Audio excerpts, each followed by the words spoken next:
The Fall 2020 Hinkle, Pryor, and Fisher Parent Empowerment Conference. Realities for a New Reality. 2 days, 25 workshops, renowned speakers and presenters, by families, for families, nearly 40 hours of unfiltered and straightforward information, made possible by the leaders in disability rights advocacy for over 45 years, Hinkle, Pryor, and Fisher, attorneys at law. So welcome to this session of our ongoing encore presentation series of the Fall 2020 Hinkle, Pryor, and Fisher Parent Empowerment Conference.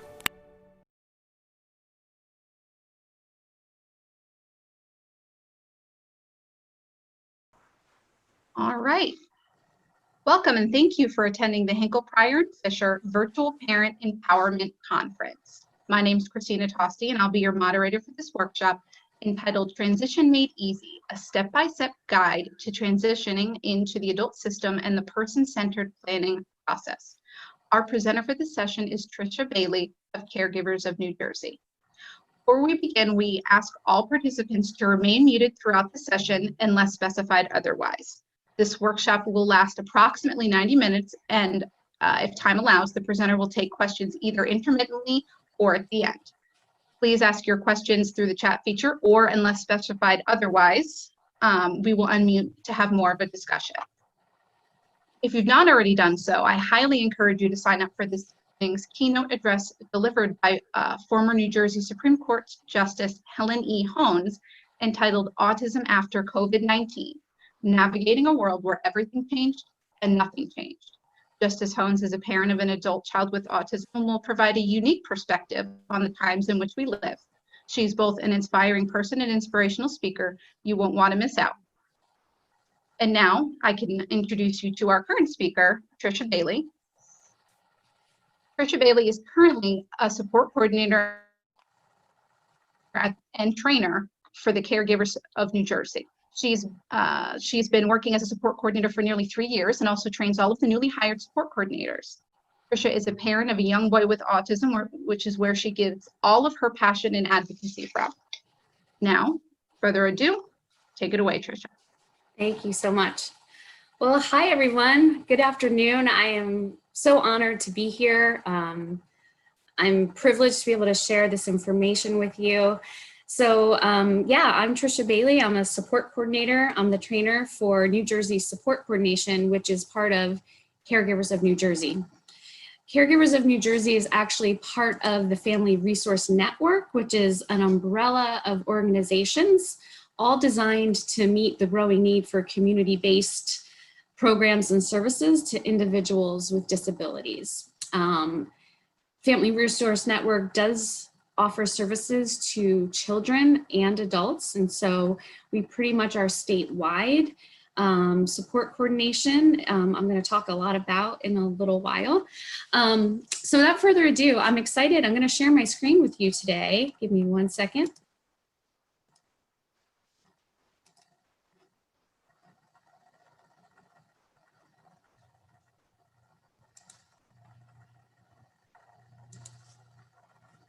All right.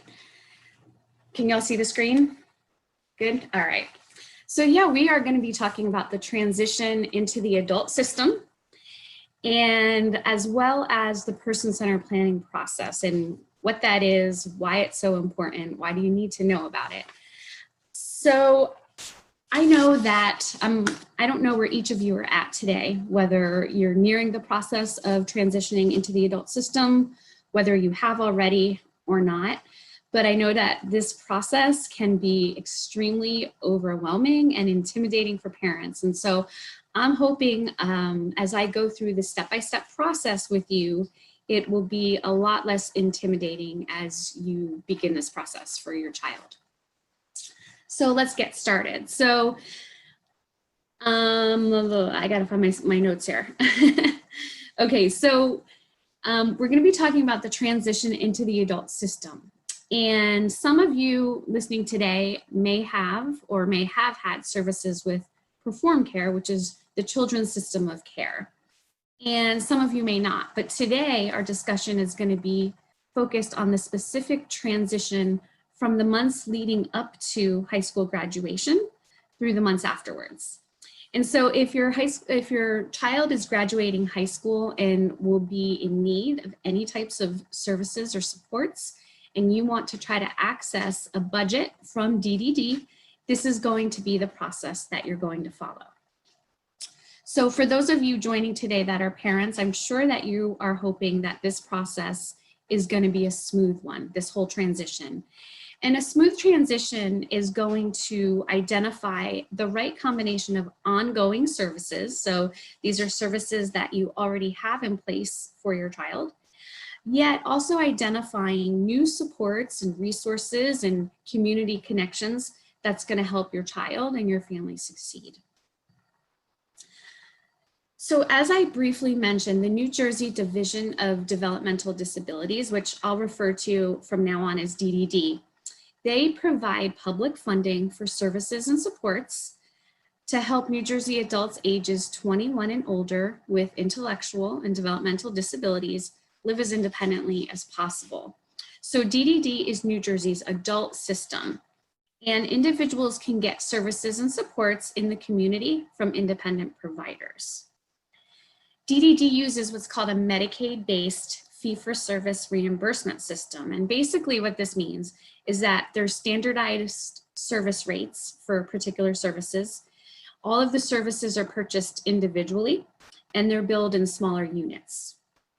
So when an individual applies for services with DDD, they're going to be enrolled into one of two different waiver programs. So one is the supports program, and the other is the community care program. And which program that they're assigned to depends on your child's individual specific needs, and it is determined by DDD. So usually individuals with higher needs will be enrolled into the community care program. And one of the biggest differences between the two is that within the community care program's budget, there is a portion set aside for residential services and supports. And so whether your child will live in a group home more immediately or in the future, there's a budget component for residential services, or even if they live at home and they will need more intensive supports in the home, that portion of the budget can be used for that as well. So those are the two main differences. So we're going to go now through the steps involved to access services from DDD. And we're going to be going through something called the timeline handout, which I believe is going to be provided to you after the webinar today. And the time that we're going to be discussing applies to students who will have exhausted their educational entitlement between the 2020 into the 2021 school year. And they need to be either turning 21 years old or are already 21 years old. And I'll talk a little bit more about that in a minute. Okay, so step one is to apply for Medicaid eligibility. So in order for you to be eligible for services with DDD, your child must be eligible for Medicaid. So for those of you who may not be familiar with Medicaid, Medicaid provides health coverage to those who are disabled and will also pay for things like hospital services, doctor's visits, prescriptions, your typical healthcare needs. In order to be Medicaid eligible, a person has to meet certain eligibility requirements, such as being a resident of New Jersey, a US citizen or qualified alien, and the individual also has to meet specific standards for financial income and resources. The individual also has to fall into one of the following categories that you'll see towards the bottom of this slide. And so appropriate for today's discussion, the individual must either be permanently blind or disabled. So if you want to read more about Medicaid eligibility, I put the link there. You could do a simple Google search as well. I'm not spending a lot of time on Medicaid just due to our time today, but the information is very easily accessible online. So there is also another way to initiate the Medicaid eligibility process, and that's through what's known as supplemental security income, also known as SSI. So SSI is highly recommended for individuals with intellectual and developmental disabilities who turn 18 and expect to pursue services with DDD. You can read more online about SSI, but the program pays a monthly benefit to adults with disabilities who have limited income and resources once they turn 18. This money can be used towards food, shelter, and clothing. One great thing to note and to mention is that the Social Security Administration does not look at parental income and resources for SSI eligibility. So the key point here that I want each of you to remember is that every New Jersey resident that receives SSI will automatically receive New Jersey Medicaid. So if you have SSI, you will automatically get Medicaid. So you might be thinking, well, okay, so what? What's the big deal? Well, having SSI is going to protect your child's Medicaid eligibility for the future. And I'll mention in just a little bit why this is so important. If you want some information about SSI benefits, you can go to the link on this slide. Again, just do a simple Google search and you can find that information pretty easily. So although SSI eligibility doesn't look at parental income, it will look at your child's income and their financial resources. So an individual can't have more than $2,000 in assets at any given time. So what happens if your child exceeds this limit? Are they going to lose their Medicaid? Will they lose services? Well, they can still actually apply for Medicaid. And your first step would be to go visit your county board of social services. You can also go online to NewJerseyFamilyCare.org and read about, all the different options out there. I've also had many families, they will ask, so what happens if my child works someday and they're making more than $2,000 a month? Will they lose their Medicaid? Will they lose their SSI benefits? So the short answer is no.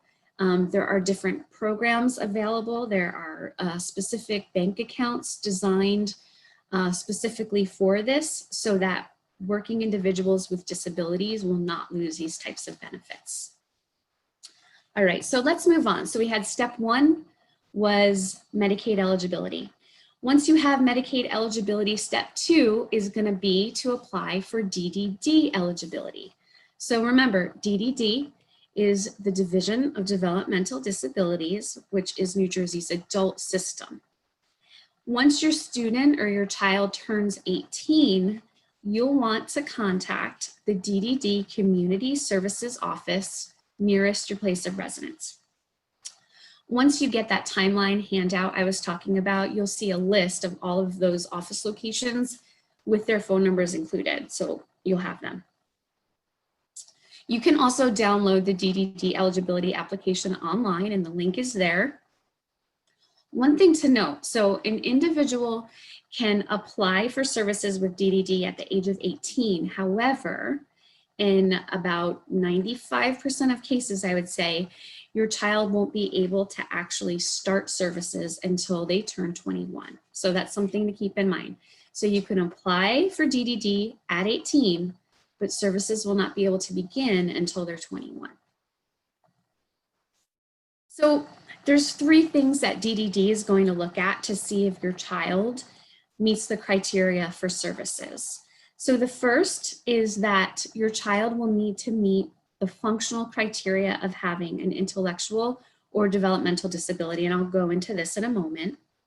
Second is that your child needs to be Medicaid eligible and maintain that eligibility at all times. And the third is that the individual has to prove that their primary residence is the state of New Jersey. So one thing I want to note, you'll see now that in order to be eligible for DDD services, that Medicaid eligibility is super important. So if at any time your child loses their Medicaid eligibility, they're at risk for losing services with DDD. So we learned a little while ago that if someone is receiving SSI, it guarantees that Medicaid eligibility and it kind of protects it. So this is why I always tell families SSI is very important. Go for the SSI because the Medicaid will be protected. So the functional criteria for having a disability.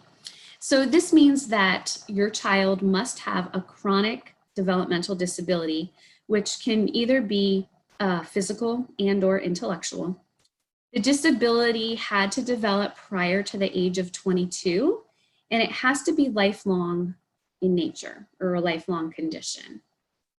So the condition must also substantially limit your child in at least 3 areas of life activity. And you'll see that chart to the right. So again, their disability has to limit them in at least 3 of these areas, not all of them, just 3. Okay, so let's say you have the Medicaid eligibility. You've applied for DDD eligibility and DDD has said, yes, you qualify for services.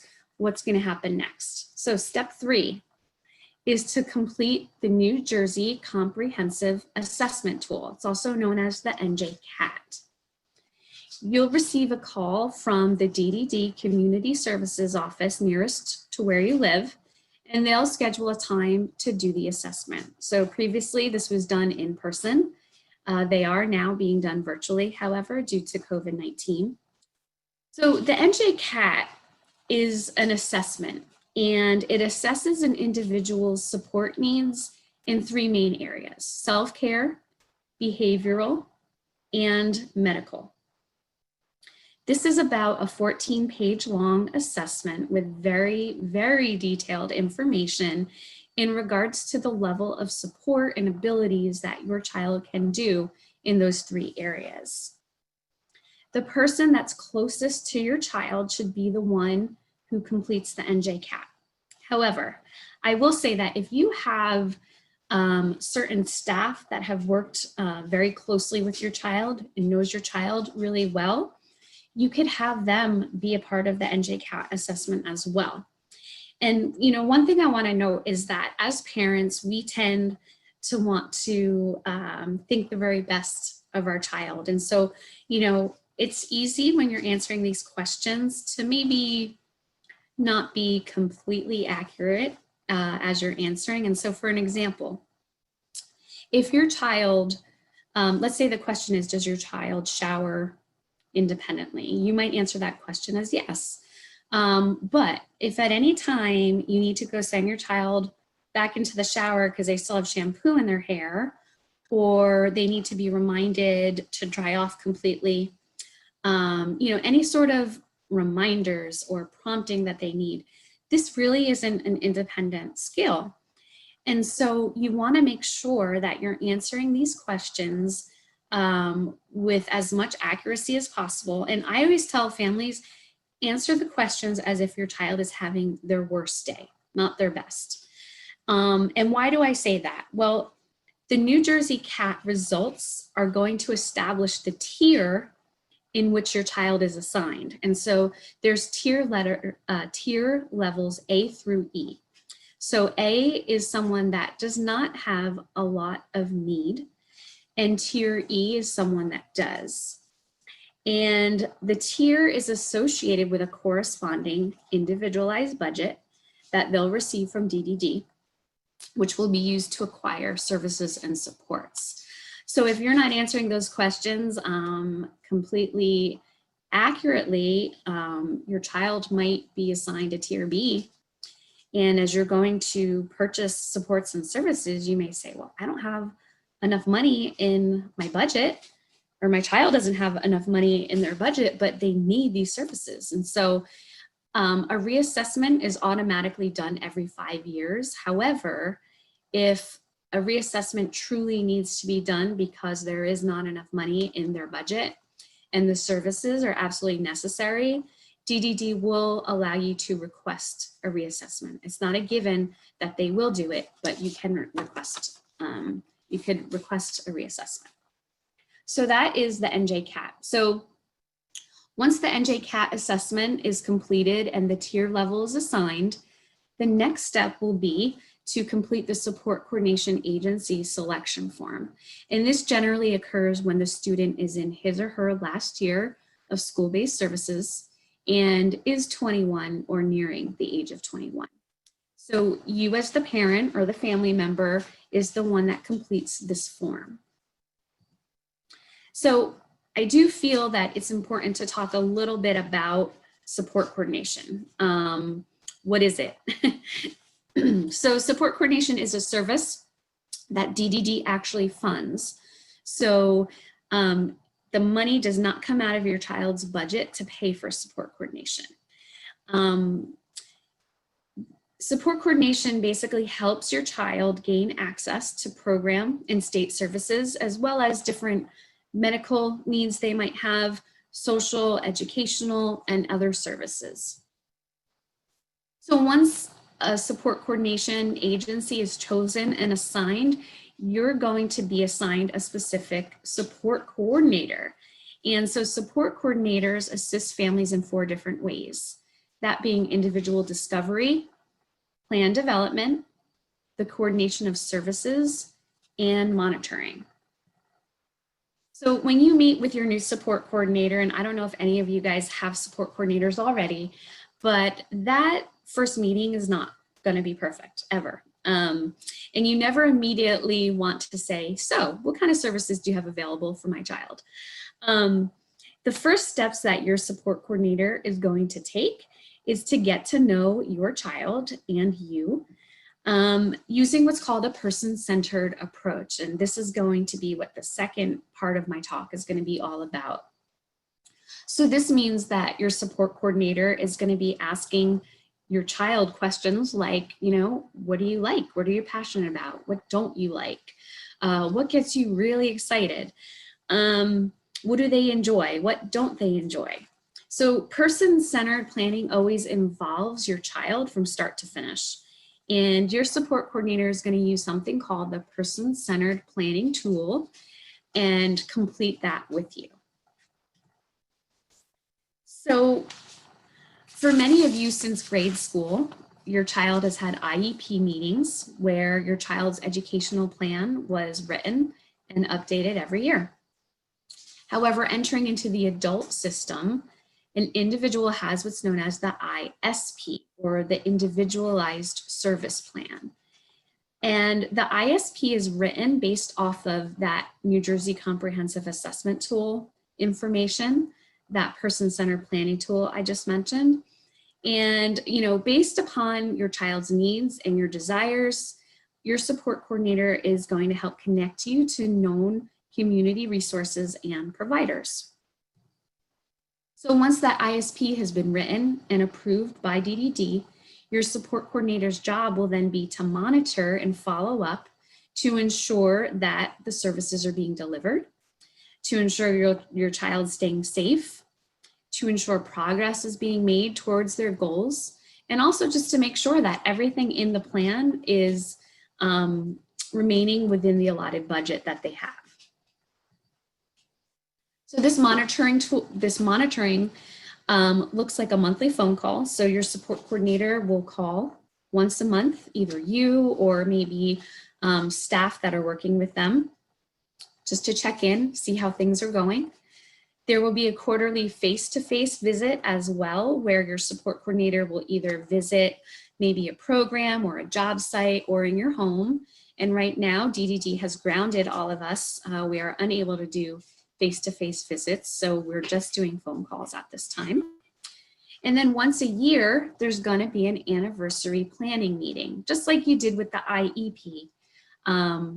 You, your child, all of the staff involved will sit down and talk about and update the ISP. So this is what that monitoring looks like. Okay, so I want to pause at this point and just ask if there are any immediate questions about what I've covered so far. So there's one in the chat box that is wondering if you are able to throw the link back up to the Medicaid SSI application for step 1. Sure thing.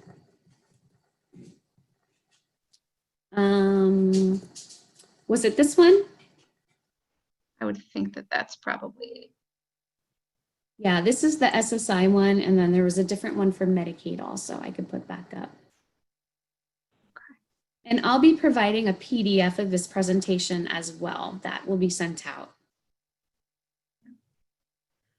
other than that, I think that's the only question that we have in here. So, oh, and then he said, is there a Medicaid link? Yes, Yes. there's the Medicaid link. And as I mentioned too, if you just do a Google search that says New Jersey Medicaid eligibility application, it'll pop right up there as well too. Okay. And that's the only question so far. So whenever you're ready to continue. All right, great. So a lot of the times parents really want to know, well, what types of services can I get with DDD? And so this is a table, but I'm going to actually briefly go through all of these because I was told by a parent that all this is great, but I don't know what half of these things are and what they mean. So I thought I would go through them today since we do have a nice amount of time. So before I get started, one of the things I want to say is that DDD has different policies and procedures for accessing different services. So, for some services, you might need to get a script from your doctor first. And, for other services, your support coordinator has to fill out a special form that needs to get approved by DDD first. So just keep in mind as I'm discussing these that sometimes there are different ways you have to access them, but that's what your support coordinator is for. They will know what all the policies and procedures are to help you access these things. So the first is assistive technology, and assistive technology will refer to either the devices involved or the services involved with assistive technology. So AT, I like to call it, it's a piece of equipment or an item that's going to be used to either help someone increase, maintain, or improve their functioning abilities of an individual. The assistive technology service is something that will assist the individual in either using that AT device, helping them obtain it, or actually helping them use it or to shop for one. So the technology or service. And so just some examples, maybe your child will need to be evaluated for a specific device. That would fall under that category. Either purchasing or leasing the assistive technology. They might need to be fitted for something, or repairing or replacing something. There might even be ongoing maintenance fees involved with the assistive technology. So all of these types of things would fall under this category. One other thing as well, so sometimes you as a parent or even your child might need to be trained in how to use that assistive technology. That would be covered as well under this service. There are different therapy options as well, like occupational therapy, physical therapy, and speech, language, and hearing therapy. For these services, it used to be that DDD would require you to go through your Medicaid provider first, and only if you were denied would DDD allow an individual to use their budget. That has changed, thank God, because it was such a hard process. Now, as long as you have a script from your doctor, these types of therapies can be covered with the budget. So that's great news. Behavioral support. So there are times where your child might need either some group counseling, behavioral interventions, maybe consultations related to your child's developmental disability, and basically just supports needed to either acquire or maintain appropriate interactions with others. And so under behavioral supports, there is a monitoring component as well as an assessment component. And so let's say, for an example, your child attends a day program and they are in need of behavioral supports or a behavior plan. There will be a meeting set up where they'll discuss and come up with a plan, and then it would get billed under behavioral supports. And I will say too, is as I'm going through all of these services, if anyone has any questions, just go ahead and type it in the chat box. All right, so we've got one. We've got, why do they make medical marijuana legal yet not covered in a Medicaid or Medicare? And then most of this population have behaviors, PTSD, et cetera. I don't know if that's a question you can answer. I don't honestly think I can answer that question. Okay. I have frustration in that question, which I can't say I blame you. I don't know. Unfortunately, I'm not involved in any of those decisions that are being made, so I don't have an answer for you. It could be something the division will consider at some time, but honestly, it's not what I do, so I'm sorry. Can't really answer that one. All right, well, that's the only other one that we have, so feel free to continue. Okay. So next we have personal emergency response systems. So these are any sort of electronic devices that will help someone secure help in case of an emergency. And I always love to hear, I think of that old commercial, I've fallen and I can't get up, and she presses the button. So that's a personal emergency response system. Usually it's connected to someone's phone, or it's connected to a help center of some sort.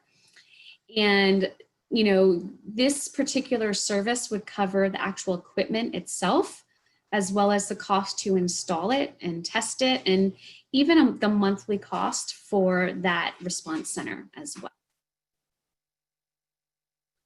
All right, career planning.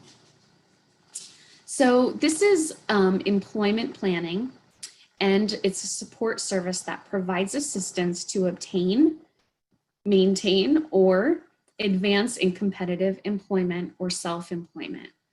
So career planning tends to be, it only occurs for a focused and limited amount of time. And so really what this does is it helps a child identify a possible career path so that they can obtain competitive integrated employment in the community. And we'll talk more about employment services.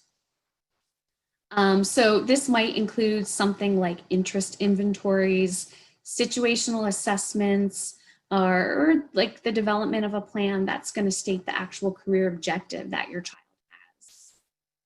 One thing I want to mention too, as I'm talking about all of these services, you might be wondering, well, like, where am I going to find these services? So again, your support coordinator will be able to look for DDD approved providers in the community near where you live that offers all of these different types of supports and services. All right, cognitive rehabilitation. So this is a systemic, functionally oriented service of therapeutic cognitive activities. And usually this is more for those individuals who have suffered traumatic brain injury. So there's usually an assessment done, and it's done to really help understand what's going on with an individual's brain functioning, and then also help rehabilitate them.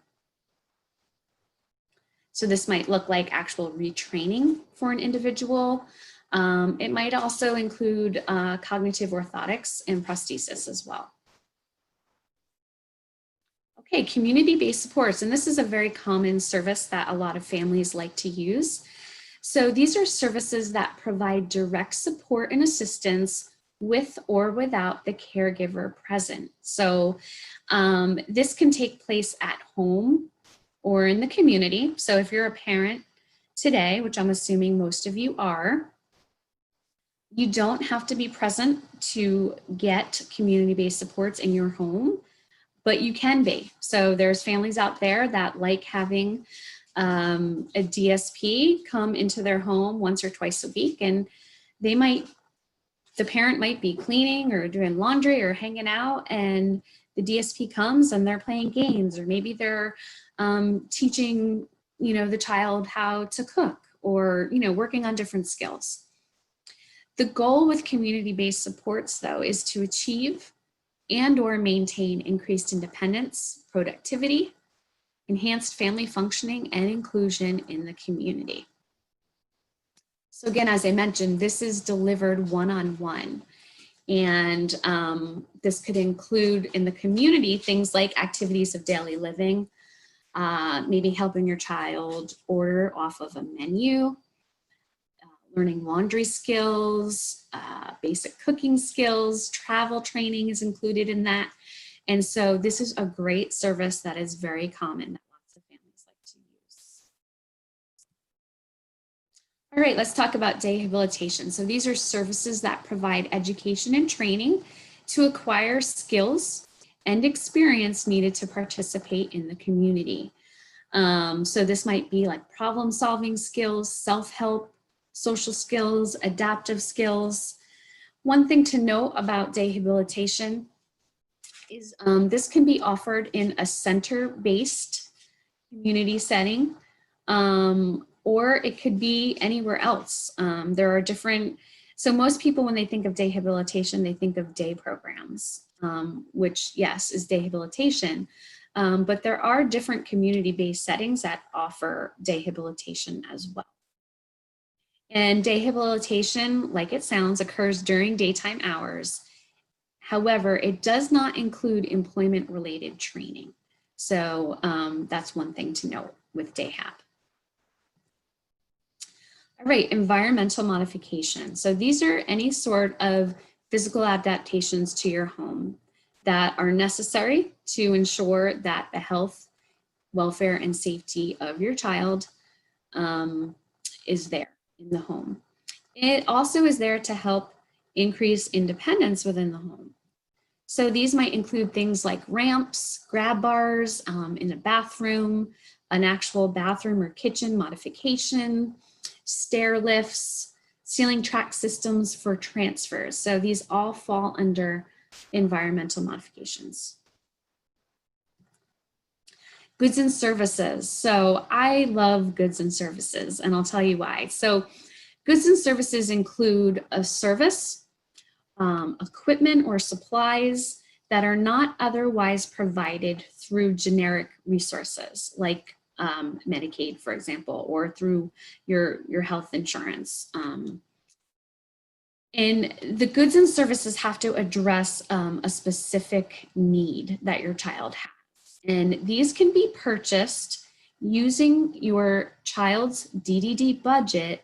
However, the provider is going to get paid by DDD's fiscal intermediary, which is called public partnerships. So this allows for you and your child to have access to providers who may not be DDD approved, but you still want to get them. So let's say, for example, your child wants to take a cooking class, or they want to learn how to play a musical instrument, or maybe they need tutoring, or they want to get a YMCA or gym membership. So all of these types of services and goods like garage door openers, or maybe even a microwave to assist in your child being able to cook on their own, these can be accessed through goods and services.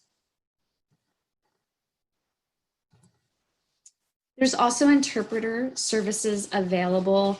These are face-to-face services, which includes sign language, American Sign Language, or if there is a language barrier and you or your child needs interpreter services, this would fall under this category. It can be delivered in the home or the community as well. All right, natural supports training. So this is for any person, your child, for example, or a family neighbor, or a friend or a neighbor. So before I talk about the training, I want to talk about what natural supporters are, who natural supporters are.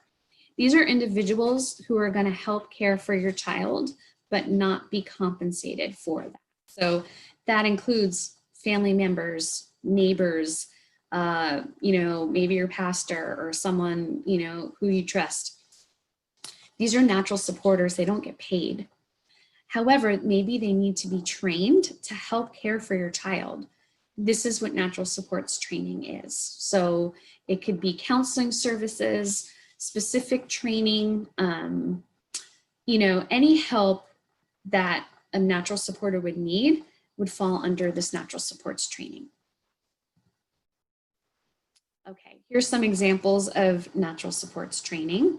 So even things like diabetes management for you as a parent, or let's say your child needs to be fed a certain way, or even how to do a transfer for ambulation.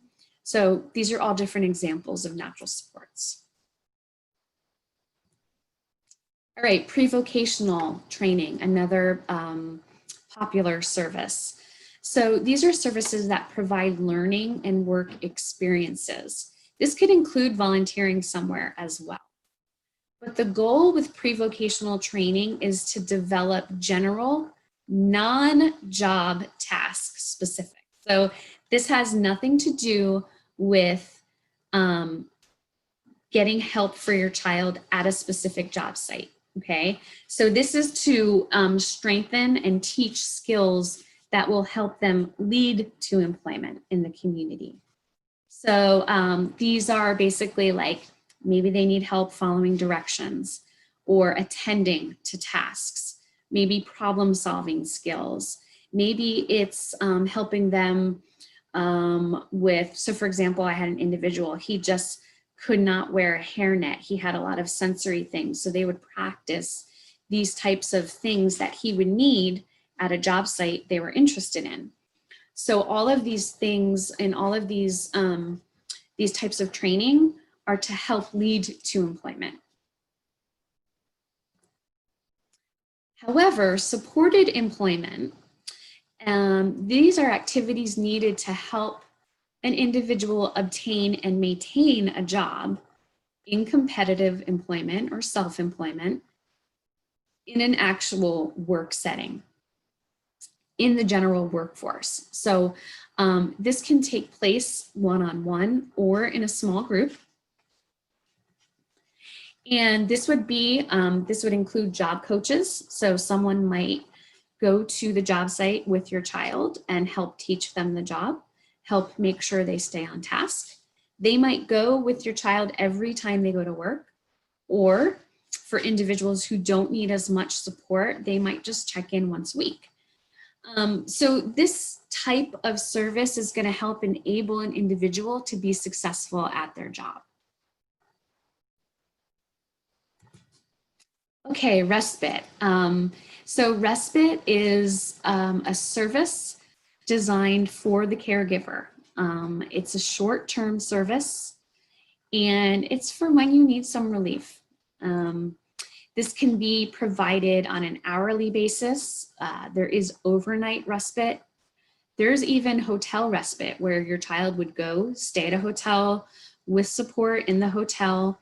It also includes camp as well. So if your child would want to go to a particular camp setting, this could be also billed under respite for certain agencies. All right, we're getting through this list. Supports brokerage. So supports brokerage assists the individual in arranging for, directing, and managing services. So this is for those families who really want to self-direct their services. So you might want to hire your own employees to care for your child. We call that self-direction, where you're going to be responsible for hiring, interviewing, putting ads out, maybe on Indeed.com, for example. A supports broker will help with all aspects of that. Here's just some examples of support brokerage. I won't go into that.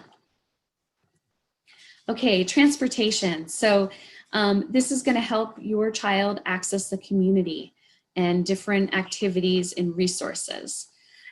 Transportation can be provided by a DDD approved transportation provider, but it can also include generic transportation vendors.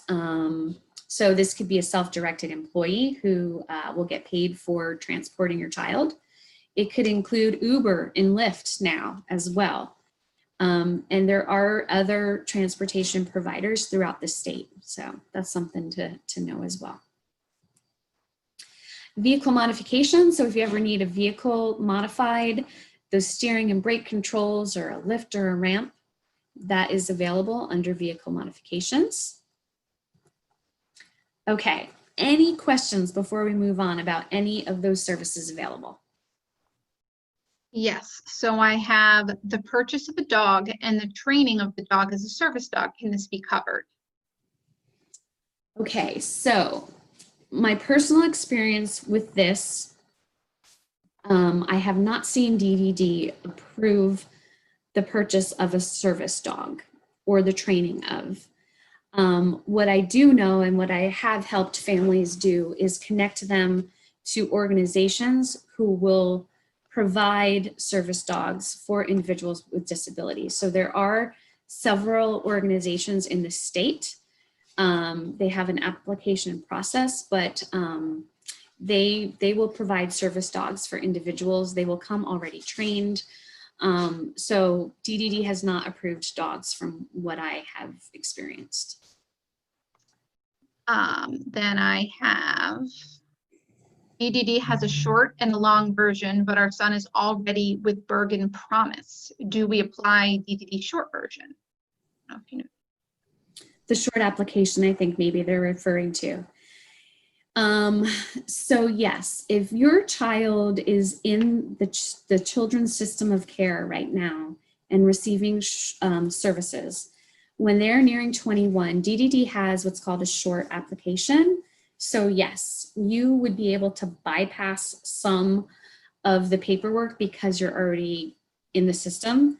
So yes, if you're not receiving children's services through a care management organization, for example, you would have to go through this longer process that I've been talking about. Okay, then we have for rehabilitation. What is the difference between a center-based and a community-based setting? Okay, that's a good question. So a center-based setting they're called day programs. So you will have a provider, trying to think of, popular ones. We have SCARC here in Sussex County, the Sussex County ARC of, the ARC is statewide basically.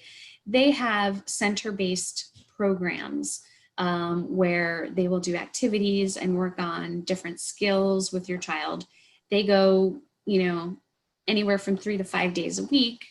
They design the program around your child, basically. You can get rehabilitation for your child through, let's say, a self-directed employee. So you can hire someone to take your child out into the community. And let's say, for example, you were really wanting your child to learn how to grocery shop and be able to pick out healthy options, for example. Because they're doing that during the day, that would be considered rehabilitation. So they're working on activities of daily living, we call it, but they're being provided in the community. Hopefully that helps. Okay, and then I've got, is there travel respite included in respite service? Yes. Yes, travel respite can be included. Again, DDD has specific policies and procedures that a support coordinator will have to go through, but yes, that would fall under respite as well. All right, and then I have right now, is DDD backed up in the application process? I wanted to submit my application for next year, but was told to hold off on sending. So from what I have heard, they are not behind. I think what's happening is they're trying to get those individuals that maybe are 21. Is your child 21 already? I'm wondering. They might be trying to get through those individuals who are 21, and due to COVID, things maybe got backed up a little bit, but we have been getting some new referrals here and there from the division, and it has gone pretty quickly. So I haven't heard anything. And I know our experience, in particular in the beginning of COVID, they were like quicker than they normally were, which was like interesting. So Now they're back to their normal. yeah, now they're back to normal. I didn't say that. Yeah. And then I've got, can you share information on service dogs? I don't know if there's a link out there. Yes, I can. If this person's willing to write their email address, and maybe you could provide it to me, Christina. Yep. I'll email some resources to you. I have a couple that I know families have used and have had success with. Okay. Other than that, that seems to be all the questions in the chat box. So we All right. Okay, so I covered all of those services, and I hope you guys didn't mind. I kind of went through them all. For the remainder of this part of my talk, I'm just briefly going to go through just in a little bit more detail on what this timeline, this step-by-step timeline looks like on a month-to-month basis. So for example, September through June is going to be a time of preparation and planning for you as a family. And there's a lot of resources out there to help families going through this process. I would highly recommend planningforadultlife.org. They have a variety of resources available for students, like webinars. They had something called Webinar Wednesday, and there's also opportunity expos, which I would highly recommend. So these are events that are held throughout the state in different locations. Sometimes they're at schools or at provider agencies. And it's a great place for you to meet and learn about local agencies in your area. I don't think these are happening face-to-face right now, but there are online expos occurring virtually right now. This is also a time where you want to take some time to learn about support coordination, what agencies are out there.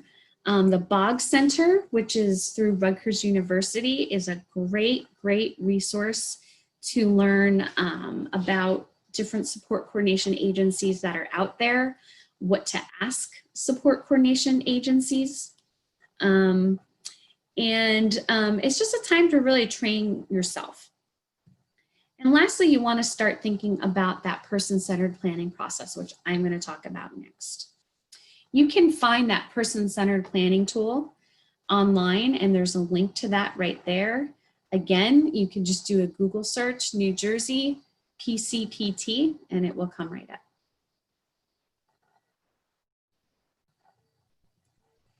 Okay, so February through March. This is the time that you're going to want to be filling out that support coordination agency selection form. And this form can be filled out online, and your DDD provider may provide it to you as well. They'll let you know when you need to fill it out. But on that form, they're going to ask you to identify both a first choice and a second choice, just in case your first choice is not assigned to you. And so I just want to take a brief time to talk a little bit about what should you look for in a support coordination agency. After all, when you do a quick search, I think there's about 188 agencies in the state right now.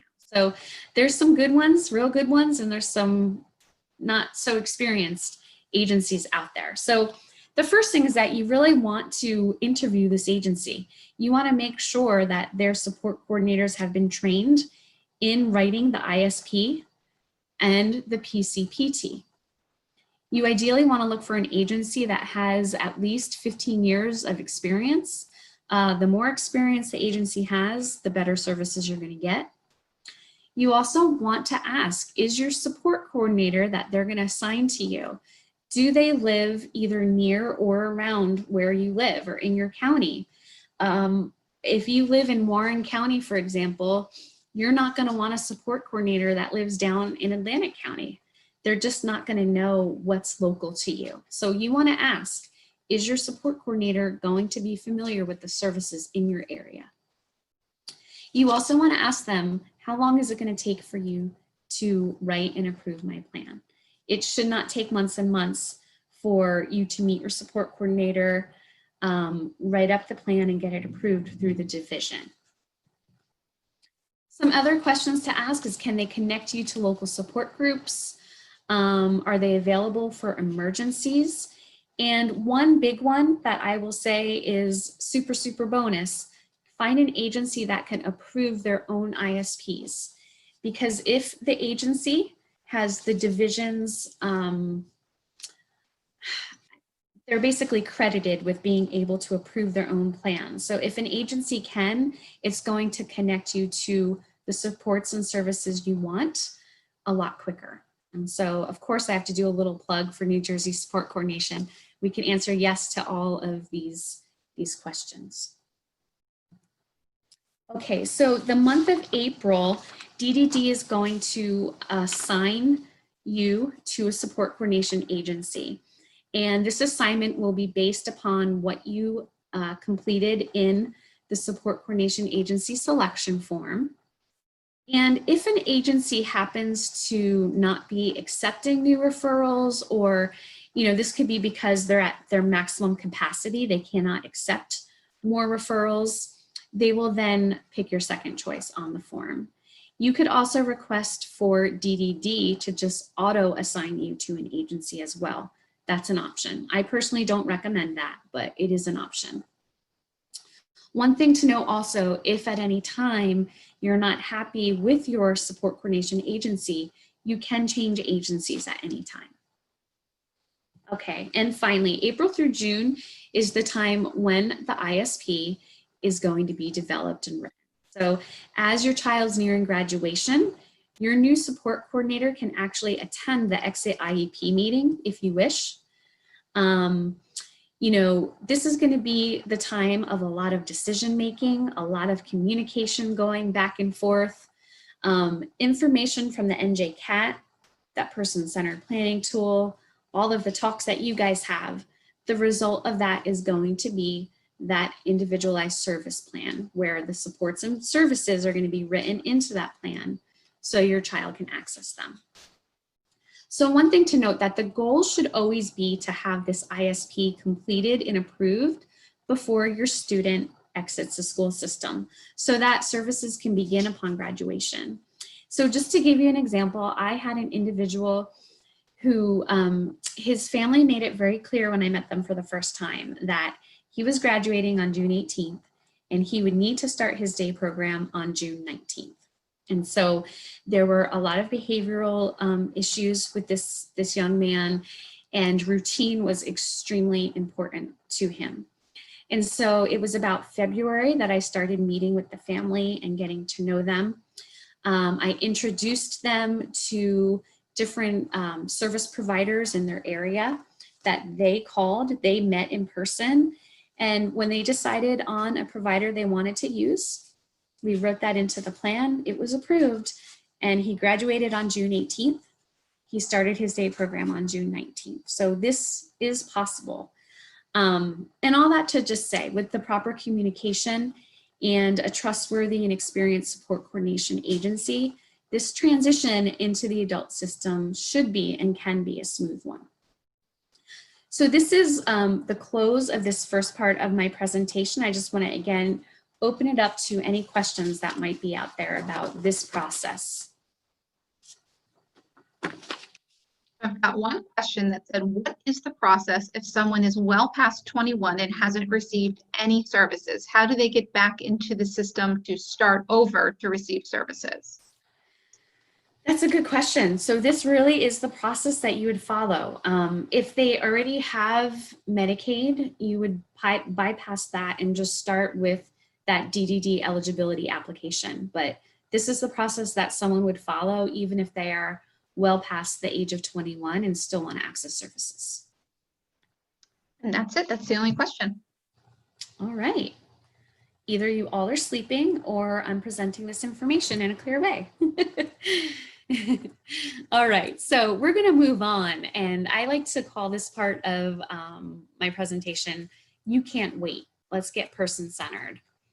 So social distancing doesn't have to stop you and your graduate from planning your quickly approaching adult life. So, if your child has begun this transition process, or is nearing this transition process, this COVID-19 pandemic does not mean that the process has to be on hold. And you can begin thinking through the person-centered planning process so that when you do meet virtually with your support coordinator, you're going to be prepared. And so today I'm going to talk about what is person-centered planning and why is it so important. So I'm hoping that by the end of this part of my talk, you'll not only be able to answer this question, but really begin to use it for your own family. I've designed this part of my presentation from the DDD information gathering packet, which again is a handout that you're going to get sent to you. It looks like this. I don't know if you guys can see it, but it's several pages long. And we're basically going to go through this a bit today so that you learn what this process is all about. You could also find this DDD information gathering packet online as well. So the theory behind person-centered planning is that the development of this transition plan should be driven by and for your child. So let me start by just saying, back in the day, many years ago, individuals with disabilities, basically the parents were told, there's really no options for your child. And it was very driven by, putting them into developmental centers and institutions. And there really were no options for families. And thank goodness so much has changed, especially in the state of New Jersey, to where your child is included in this process of making decisions for their life. So I want to look at this chart. So person-centered planning isn't an interview for your child. It's really done in a group setting, and it's done with your child. They're going to be a part of this. Now, I know some of you may have children that cannot speak, or they just don't have the ability to take part. And I understand that, but there are a lot of children out there who can. And so if they are able, they should be a part of this process. This time should be formal. I'm sorry, not formal. It should be casual and comfortable. It's going to be very thorough. So a lot of detailed information is going to be gathered about your child so that your support coordinator can really get to know them. It should be relevant information being shared. And all of this information is going to drive results, services, and eventually lead to a good plan being written for them. Okay, so one of the first things that we're going to ask your child that we would hope that they can answer if possible, what are some great things about you? What do you love about yourself? What are some things that you're good at? Or what are some nice things that other people say about you? And then mom or dad or whoever the caregiver is, we're going to ask you that question. What do you like and admire about your child? What is he or she good at? Or what are some nice things you hear people say about your child? Again, this is a way for us to get to know who your child is. The next thing is what we call the relationship map. And this involves thinking about and considering who are the people in your child's life. So you want to think about family members, friends, home supporters, whether they're paid or unpaid, whether they support your child at home or in the community, and even those individuals who help your child at work or at school. And I am going to provide you with a blank relationship map. It's going to look like this. So this comes from Richard Small from the Learning Center community. The Learning Community. And sometimes people like to think about this like this bullseye map. We call it a relationship map. There is a table version in the DDD gathering, the DDD information gathering packet. I kind of like to use this circle. So basically the way this works is on top, you would put family members. So in the middle ring would be your child's name. And then as you move outward, you're going to list the people that are closest to your child in that first ring. And the second ring would be those people that are important to your child, but maybe not as close. And so on the top would go family, friends would go on the bottom, people who work or support your child on the left, and on the right, people whose job it is to support your child at home and other places. And so I filled out a relationship map for my son, Ryan. So I mentioned he has special needs. And so I thought I'd give you a visual. So we have, you know, my husband and I and my daughter and grandparents and cousins are those closest to him. But then we have cousins who are very important to us, but we don't see them as often. So I put them in that more outer ring. We have his friends towards the bottom, and then as well as like his basketball teammates and things like that further out in that map. So this gives you an idea of what this map looks like. You could also do this in table form as well. So this is kind of what it would look like in that DDD information gathering packet that you'll receive.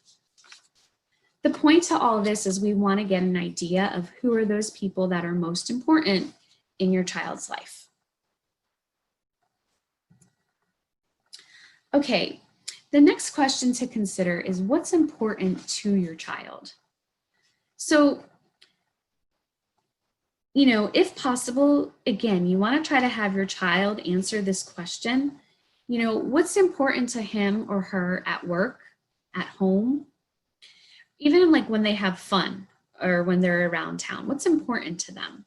You know, maybe it includes food and hobbies and music.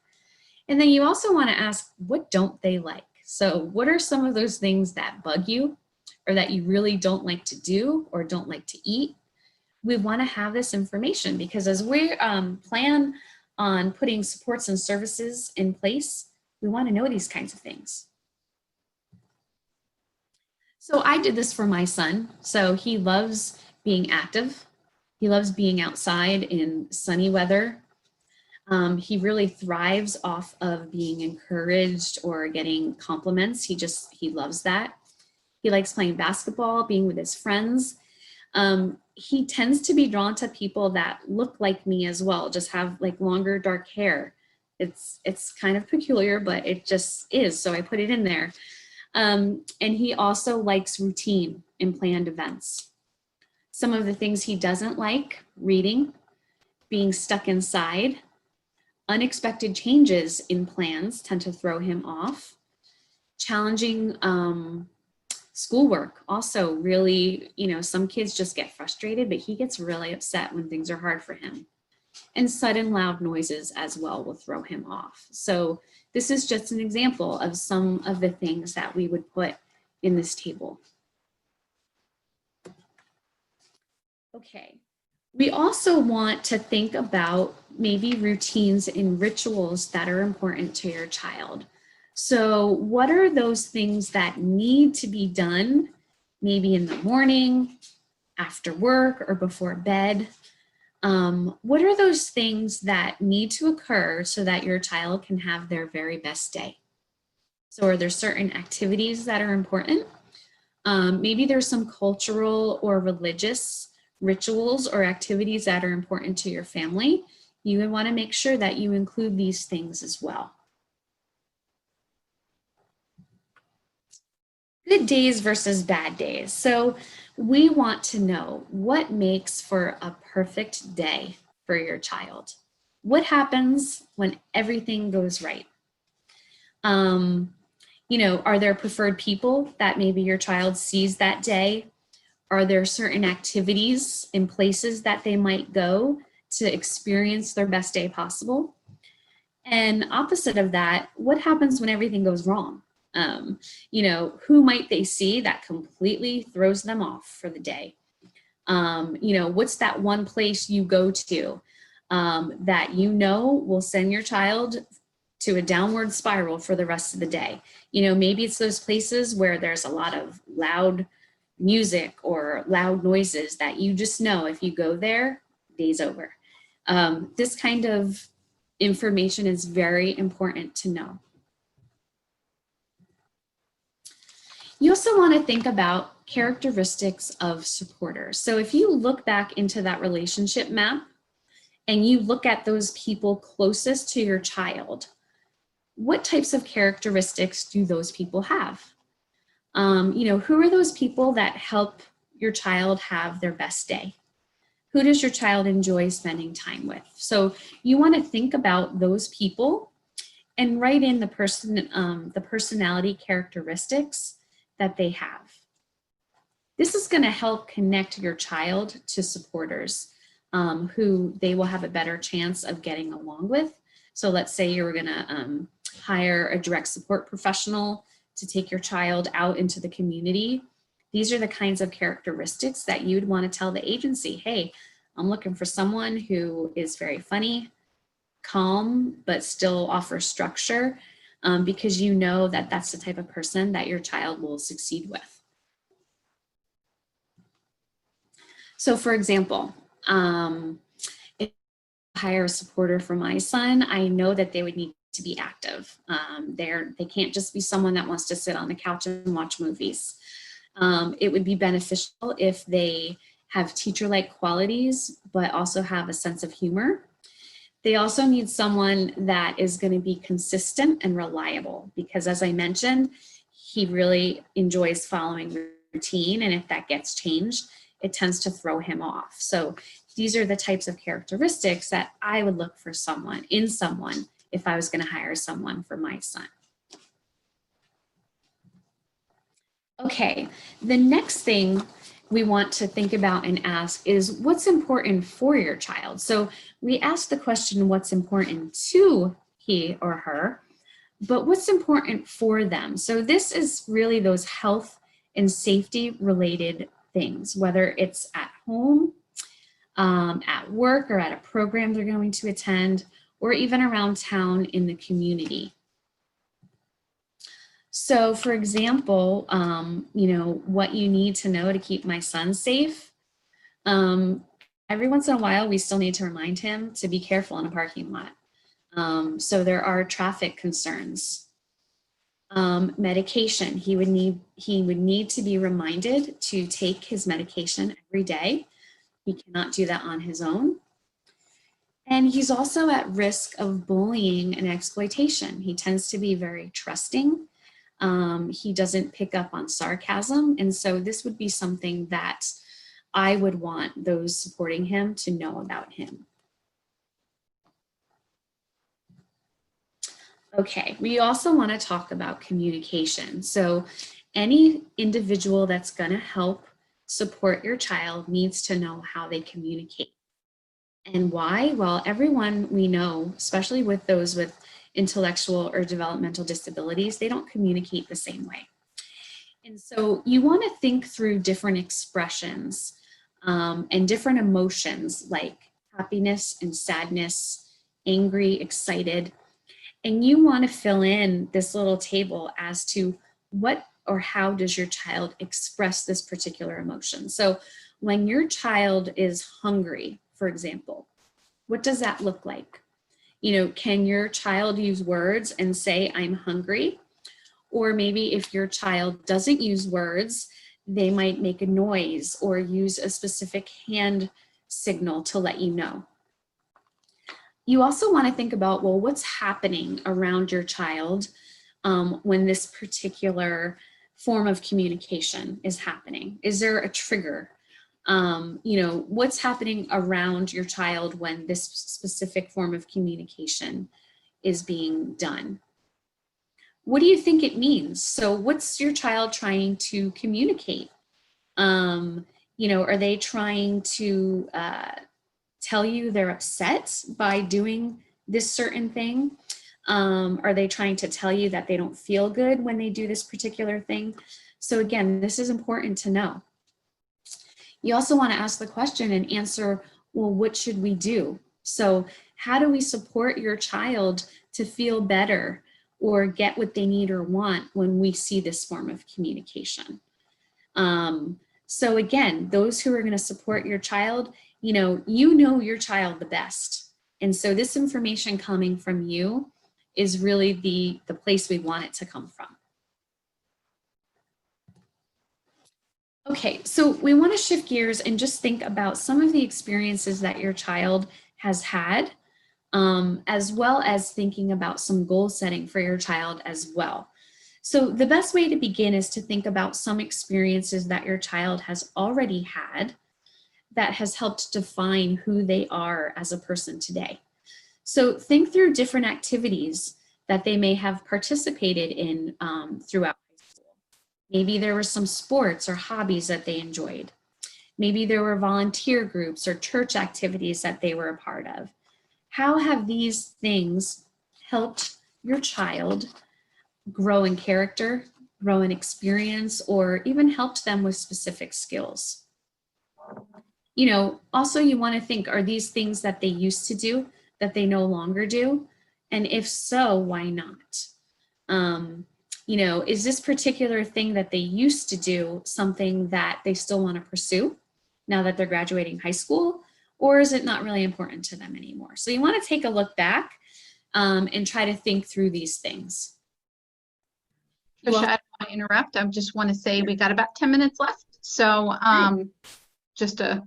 Thank you. Thank you. Okay. You also want to look forward and think about, well, if there were no barriers at all, you know, what would your child's future look like? Where would they live? Who might they live with? What would they do during their days? So, you know, this is where we start setting short-term goals, which is about 6 to 12 months after graduation, as well as long-term goals. So, you know, where does your child want to be 3 to 5 years from graduation? Goal setting is really important. Without goals, you have nothing to move towards.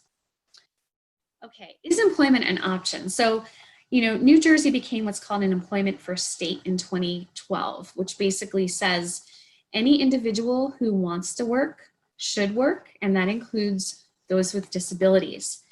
And even individuals with significant disabilities can embark on employment. And, you know, everyone's employment path will look different. And I just want to share a brief story in a minute. But you want to just think about, you know, what are the interests that your child has? Why do they want to work? Maybe it's just that they want to meet people. Maybe they really want to earn a paycheck to pay for certain things. You want to think through the skills that they have as well, like what are their strengths? What were they good at home or in school? And remember, we talked about those past experiences. Well, what have they learned through those experiences? What worked, what didn't? You know, you could take those things and make some employment goals that way. So I just want to share a very brief story about Georgie, who was a young man. He has since passed away, sadly.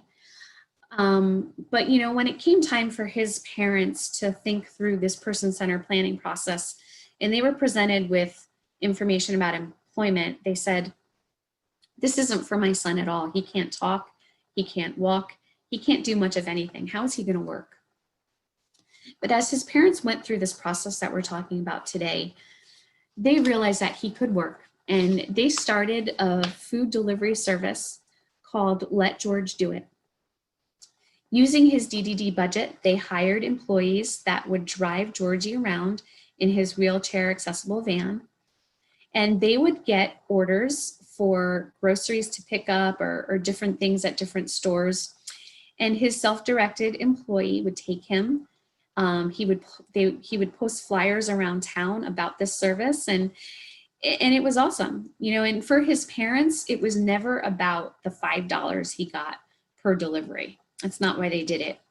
You know, his parents were always very concerned that if no one saw their son out and about in the community, how would anyone ever miss him? You know, how is he ever going to engage with people? And so all this to just say that employment can look very different for different individuals. And this is what your support coordinator is for, to help you come up with maybe thinking outside of the box when it comes to employment. So I just wanted to share that this brief story. Okay, so in closing, as we sum things up, I just want to again reiterate why this person-centered planning process is so important. And again, what's the end result? So there's a couple pictures here that I'm showing. So this first one is a page from someone's ISP. So up until now, remember I said your child had an IEP in school. This is what part of that ISP is going to look like. So you'll see there's the nitty-gritty details in there.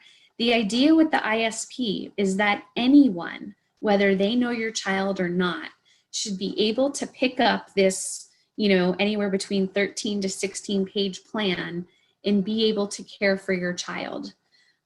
So you'll see information about behaviors, all of their medication will be in here, their mobility needs, religious and cultural choices, the supports that they need in the community at home. All this information is in there. This is also a page from that person-centered planning tool that I was telling you about. So again, all of the things I just talked about, this person-centered planning process, will help make up this person-centered planning tool. And again, the idea is to take all of this information to help you come up with ideas for supports and services to help your child best succeed at their future. So again, this COVID-19 pandemic does not mean this process is on hold. If you have a support coordination agency, you should be hearing from them to discuss all of these things. If you don't have a support coordination agency, I would be happy to talk to you about what we offer. And some references from today from the Boggs Center, DDD itself, the Department of Human Services. And I also just wanted to include my information. If any of you would like to reach out to me, I am always more than happy to talk through questions, ideas that you have. I'm here for you. So thank you again so much for letting me share with you today. Trisha, you did a great job. I'm getting some feedback here in the chat, and you got nothing but wonderful reviews. People who definitely want to reach out to you. So like I said, she put her contact information on there. The PowerPoint will be going out via email after the conference, so you'll have her contact information that way as well. So again, you did an awesome job. We appreciate it. Thank you so much. Thank you. I appreciate it. Thanks. All right. Take care, everybody. Thank you, everyone. Take care. Bye. Thank you for watching this encore presentation from the Fall 2020 Hinkle, Pryor and Fisher Parent Empowerment Conference. With 24 other presentations to view, there is plenty of additional information to help you become empowered. As a reminder, the information contained in this video is not a substitute for individual legal advice and does not create an attorney-client relationship. Copyright 2020 Hinkle, Pryor and Fisher, PC, Attorneys at Law. All rights reserved.